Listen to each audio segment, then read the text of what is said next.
लिए as sir का ये एक मिशन है और विजन ये है कि बस उनके सिस्टम और उनके मिशन के जरिए से सारे नीडी लोग को, जिसको जरूरत है, नीडी लोग जैसे कहते हैं कि जिसका घर नहीं है, जिसका कपड़ा नहीं है पहनने के लिए, जिसको रोटी नहीं है, जिसको एजुकेशन नहीं है, जो सोच रहा है कुछ करने के लिए लेकिन उसके पास नहीं है, ऐसे लोगों को हेल्प करना, बस यही उनका मिशन एंड विजन है। इसी मिशन एंड विजन के साथ में वो चले, तो आज उनके साथ साथ में लाखों लोग उनके साथ में खड़े हो गए, उनके एक मिशन और विजन के जरिए से 14 लाख लोग खड़े हो गए। तो उनकी सोच के ऊपर था, उनकी कम्युनिकेशन के ऊपर था। आज मैं एक फैक्ट आपको एक बात बताना चाहूंगा जो कि एक रियलिटी है। अभी हमें पता है कि हमारे पीछे बहुत सारी पीढ़ियां चली गई और हमारे आगे आने वाली पीढ़ियां भी है, ये भी हम जानते हैं, दोनों चीज भी हम जानते हैं। आने वाले समय में हमारी पीढ़ियां आने वाली है और पिछले जो पास्ट चला गया वहां पर हमारी पीढ़ियां चली गई। लेकिन मैं यहाँ पे दावे के साथ बोलता हूं कि 99% ऑफ द वर्ल्ड, 800 बिलियन लोग जो यहाँ पे हैं, इनमें से 99% लोग अपने परदादा का नाम ही नहीं जानते, अपने फादर का नाम जानते हैं, और कुछ लोग उनके फादर के फादर यानी ग्रैंडफादर का नाम जानते हैं, लेकिन उनके ऊपर जो परदादा है उनका नाम मुझे भी पता नहीं, किसी को भी पता नहीं। क्यों? उसके पीछे कारण है, उसके पीछे कारण यह है कि उन्होंने हमारे लिए कुछ किया ही नहीं। अगर किया होता तो हम याद रखते, है कि नहीं? अगर समझ लो कि हम कहीं चल रहे हैं रास्ते में, अगर कोई एक सेलिब्रिटी आया, शाहरुख खान ने अगर हमें गले लगा लिया, तो हम कब तक याद रखेंगे? हम नहीं बल्कि हमारे पीढ़ियां भी याद रखेंगी। वो भी बोलेंगे अरे मेरे परदादा को हमारे शाहरुख खान जो है ना वो मिला था, वो बोलेंगे। क्यों? क्योंकि वहां पे एक वैल्यू क्रिएट किया था उन्होंने।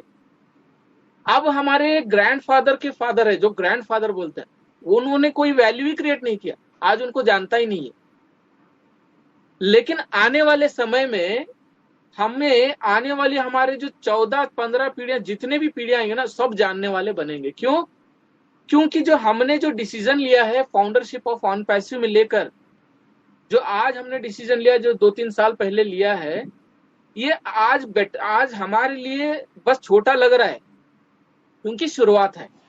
लेकिन कुछ सालों के बाद, हमारे जाने के बाद, जो हमारी पीढ़ियां आएंगी ना, उनको यहाँ पे ये इतना बड़ा लगेगा, इतना बड़ा लगेगा कि उनको समझ में भी नहीं आएगा कि भाई ये कैसे, क्या हो रहा है हमारे साथ, ये कौन हमारी जिंदगी में ऐसा काम कर गया जो आज हमें ये हो रहा है। तो वो एक हमारा डिसीजन, जो लिया हुआ डिसीजन है, वो हमारी पीढ़ियां पूरा याद रखेंगे हमें, हमारी पूरी पीढ़ियां याद रखेंगी कि हमारे ग्रैंडफादर नहीं बल्कि हमारे पीछे 10 सर भी अगर हैं तो भी याद रखेंगी, अगर हमारे आने वाले 10 पीढ़ियां हैं तो भी हमारा नाम याद रखेंगी।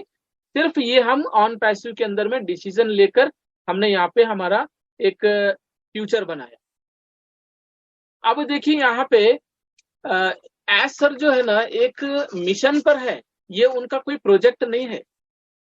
प्रोजेक्ट किसको बोलते हैं? प्रोजेक्ट उसको बोलते हैं फॉर टाइम बिंग होता है, फॉर टाइम बिंग। जैसे रेलवे की मैं बात करूंगा, रेलवे जो होते हैं ना, रेलवे ट्रेन, पहले क्या थे? मेट्रो गेज थे, छोटे ट्रेन, मेट्रो गेज कहते हैं। वो एक प्रोजेक्ट था, लेकिन उसके बाद में फिर उनका प्रोजेक्ट चेंज हुआ, ब्रॉड गेज हुआ, जो आज चल रही। लेकिन अब उसके बाद में फिर से प्रोजेक्ट चेंज हुआ, bullet train, metro train, fire train, ये सब आ रहे हैं। यानी प्रोजेक्ट उसको कहते हैं फॉर टाइम बिंग के लिए रहते हैं, मतलब कुछ समय के लिए रहते हैं, बाद में चेंज हो जाते हैं। लेकिन ऑन पैसिव ये एक मिशन है, ये प्रोजेक्ट नहीं है, ये कभी चेंज ही नहीं होगा, ये कभी बदलेगा ही नहीं। जो आज बना, जो बन गया सो बन गया, उसके बाद कोई बना ही नहीं सकता ऐसे प्रोजेक्ट को। क्यों? क्योंकि ये एक रॉकेट साइंस है, ये इसके पीछे बहुत बड़ी कैलकुलेशन है, बहुत बड़ी कैलकुलेशन। ये मेरे आपके पूरे इंडिया में जितने लोग हैं ना, उनके सोच से भी कई गुना लाख ज्यादा बड़ा है। अब जो हम क्या सोच रहे हैं, हमारे पास जो ट्रैफिक आता है ना, हम ये हमारा मेंटेलिटी में बता रहा हूँ कि आज की पूरे फाउंडर्स लोगों की थिंकिंग ही यही है कि भाई यहाँ पे बुर्ज खलीफा पे ये शो कर रहे हैं, कितने लोग ज्वाइन होंगे? मुश्किल से 10-12 लाख लोग। अब हाई फाउंडर 10 लाख 14 लाख, किसको बांटेंगे 10-12 लाख? एक एक मिलेगा तो क्या होने वाला है? उसके बाद में फिर करेंगे एडवर्टाइज, कहीं कोई वर्ल्ड कप में करेंगे, कोई फुटबॉल में करेंगे उधर। ये एक जस्ट आपके सामने एक पर्दा है, ये होता है ना, जब सिनेमा हॉल में बैठते हैं तो पहले एक दिखाया जाता है कुछ एडवर्टाइज, सिगरेट पीना धूमपान है, वो बताते हैं, या कुछ एडवर्टाइज बता देते हैं। हाँ, ये वो है। ये बुर्ज खलीफा हो गया, मेट्रो हो गया, या फिर ये वर्ल्ड कप, ये वो है। असल पिक्चर ही मालूम नहीं है किसी को, जब पूरा बैठकर देखेंगे तब पता चलेगा। तो ये पिक्चर ये है कि किसी को भी पता नहीं, पूरा सस्पेंस है, और जब ये सस्पेंस बाहर आएगा तो मेरे और आपके और सभी के ना ये होश उड़ने वाले हैं।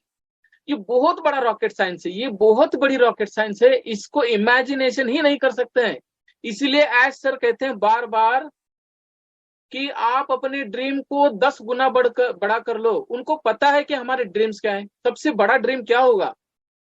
बड़ा घर, कम से कम हमारा बड़ा घर मतलब 10 करोड़ का, बड़ी गाड़ी कम से कम 2-3 करोड़ का, और खूब सारा पैसा, खूब सारे मतलब एजुकेशन।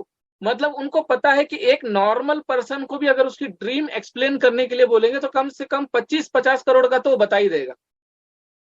एक छोटा आदमी की बात कर रहा हूं मैं, अगर उसकी ड्रीम पूछेंगे तो वो 25 करोड़ का कैलकुलेशन बता ही देगा। 10 करोड़ का घर, 10 करोड़ का ट्रैवलिंग, एजुकेशन और अपना गाड़ी, और 5 करोड़ रुपए बैंक बैलेंस, मतलब 25 करोड़ बता देगा। तो ये एज सर को भी पता है। तो एज सर ये पता है कि हमारे ड्रीम्स कितने बड़े हैं, तो वो हमारे ड्रीम्स के ऊपर बोल रहे हैं कि 10 गुना बड़ा सोचो, तो फिर कितना बड़ा हो सकता है। ये एक एक छोटे छोटे हिंट होते हैं। एज सर जब बात करते हैं, एज सर जब भी अपना एक्सप्लेनेशन देते हैं, जब भी बात करते हैं ना, तो उसमें एक एक हिंट होता है, एक एक बातों को पकड़ने की बात होती है। अगर उसको हमने पकड़ लिया ना, तो हम एज सर को भी जान पाएंगे और हमारे ऑन पैसिव को भी जान पाएंगे। क्योंकि ऑन पैसिव इतनी बड़ी है, ये समुद्र मतलब ये जितने भी अभी एक जो एप्लीकेशन या सॉफ्टवेयर चल रहे हैं इस दुनिया में, आप ले लो फेसबुक को, ले लो गूगल को, ले लो व्हाट्सएप, जूम, इंस्टाग्राम, यूट्यूब, जितने भी ले लो, ये सारे के सारे क्या है, समुन्द्र में से एक लोटा पानी निकालेंगे तो कुछ भी फर्क नहीं पड़ेगा समुन्द्र को। उसी तरह ऑन पैसिव एक समुन्द्र है, उस समुन्द्र के अंदर उसमें एक एक लोटा पानी जो निकालेंगे कुछ असर नहीं होगा। ये एक लोटा पानी क्या है? ये फेसबुक है, ये व्हाट्सएप है, यूट्यूब, गूगल, जूम, जो भी है वो है ये। ऐसे कि हजारों लाखों करोड़ों भी अगर प्रोडक्ट भी आएंगे ना, तो ऑन पैसिव को कुछ फर्क ही नहीं गिरेगा। ऐसा ऑन पैसिव है, विशाल है। समुद्र की गहराई को आज तक किसी ने नापा ही नहीं है, क्योंकि अगर आप समुद्र के 350 मीटर अगर अंदर जाएंगे तो पूरी तरह से ब्लास्ट हो जाएंगे हम लोग, उसकी ग्रेविटी, उसके प्रेशर से। ये बात आप कहां से समझ सकते हैं? जो हमारी जो नेवी होती है ना, जो वाटर में होता है, समुद्र में नेवी होती है ना, जब उनका वो टैंक होता है जो पानी में जाता है, वो मैक्सिमम 300 मीटर ही अंदर जा सकता है, उससे ज्यादा नहीं। उससे अगर जाएंगे तो पूरा नेवी ऐसे दब जाएगा, चपट हो जाएगा उसकी प्रेशर से। यानी आज तक समुद्र की गहराई को किसी ने नापा ही नहीं। उसी तरह आज तक ऑन पैसिव को किसी ने कैलकुलेशन किया ही नहीं, किसी ने समझा ही नहीं।